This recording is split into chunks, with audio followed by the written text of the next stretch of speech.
Perpecahan partai politik hal yang biasa, terlebih di negara yang baru belajar demokrasi seperti Indonesia. Penyebab terjadinya perpecahan secara garis besar karena minimnya loyalitas kader terhadap ideologi partai. Banyak orang bergabung ke partai politik semata demi kepentingan pragmatis, bukan karena kesamaan ideologi yang diyakini dan ingin diperjuangkan. Penyebabnya bisa internal, namun ada juga karena keterlibatan tokoh eksternal. Hanya saja perpecahan di tubuh Partai Demokrat yang melahirkan dualisme kepengurusan antara Agus Harimurti Yudhoyono dan Muldoko yang juga kepala kantor staf kepresidenan, seperti ada faktor pembedanya. Benarkah ini karma atau buah dendam lawan politik? Sebelum menjawab pertanyaan itu, sebaiknya kita melihat dua peristiwa di masa lalu yang dijadikan background tudingan adanya karma terhadap Ketua Majelis Tinggi Partai Demokrat Susilo Bambang Yudhoyono atau SBY. Pertama, tentu peristiwa penyerbuan kantor DPP PDI di era Orde Baru. Dan yang kedua, kemelut Partai Kebangkitan Bangsa atau PKB yang terjadi saat SBY menjadi presiden. Ketika mendatangi kantor Komnas HAM tanggal 27 Juli 2018, Sekjen PDI Perjuangan Hasto Kristianto menuding SBY memiliki peran penting dalam peristiwa pengambil alihan kantor DPP PDI di Jalan Diponegoro, Menteng, Jakarta Pusat yang saat itu dikuasai Megawati Soekarno Putri oleh kubu Suryadi yang sama-sama mengklaim sebagai ketua umum.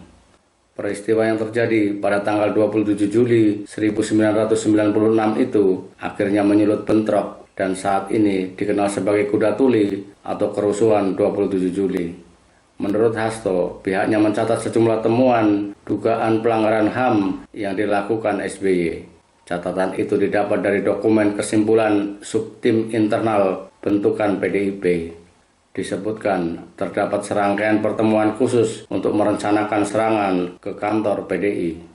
Antara 26 Juni hingga 24 Juli 1996 ada rangkaian pertemuan antara pendukung PDI Suryadi dan pembina politik untuk merencanakan serangan. Bunyi poin pertama dalam catatan tersebut seperti dikutip dari Tempo. Poin selanjutnya, PDIP meyakini terdapat pertemuan pada tanggal 24 Juli 1996 yang dipimpin langsung oleh SBY. Diputuskan dalam pertemuan tersebut, serangan berada di bawah komando Kepala Staf Komando Daerah Militer Jakarta Raya atau Kasdam Jaya, yakni SBY.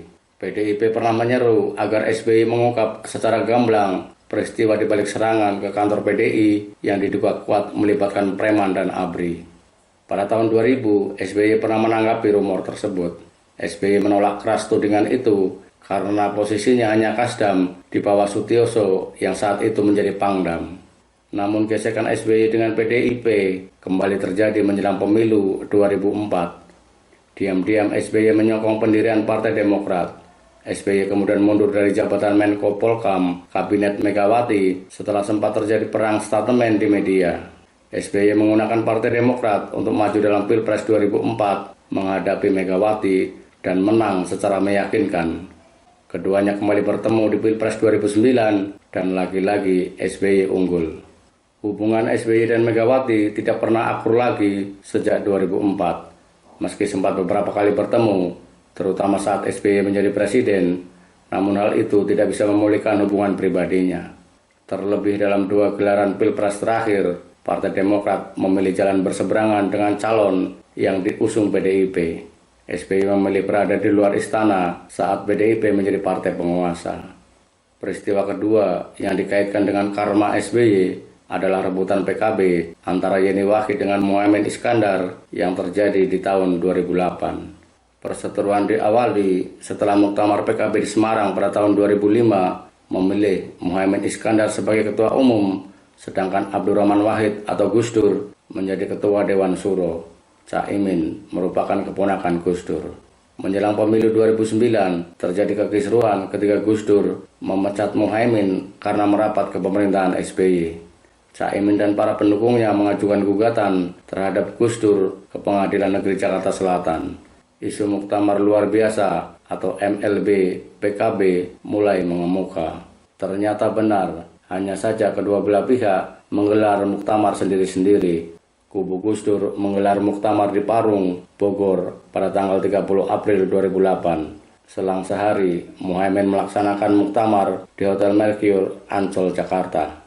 Muktamar Ancol memutuskan Muhaimin kembali duduk sebagai Ketua Umum PKB, sekaligus mendepak Yeni Wahid dari jabatan Sekretaris Jenderal PKB dan menunjuk Lukman Edi sebagai penggantinya.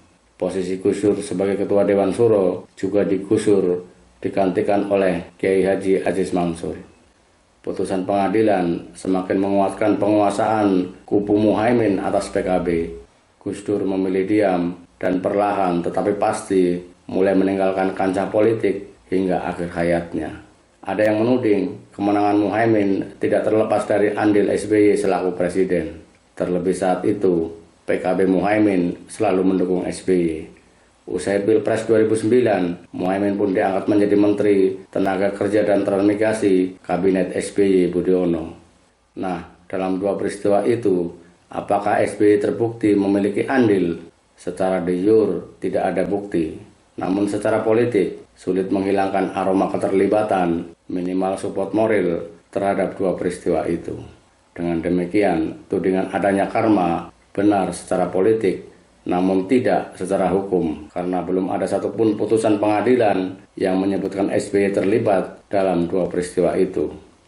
Namun jangan diabaikan juga kemungkinan adanya dendam politik dari pihak-pihak yang merasa dirugikan oleh manuver politik SBY selama ini.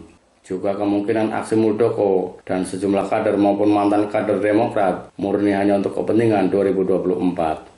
Mungkin ada yang menganggap Partai Demokrat berpotensi mengganggu skenario 2024 sehingga harus diambil alih. Jika bisa, dimanfaatkan. Jika tidak, akan dihancurkan. Namun, dunia politik tak seindah yang kita mimpikan.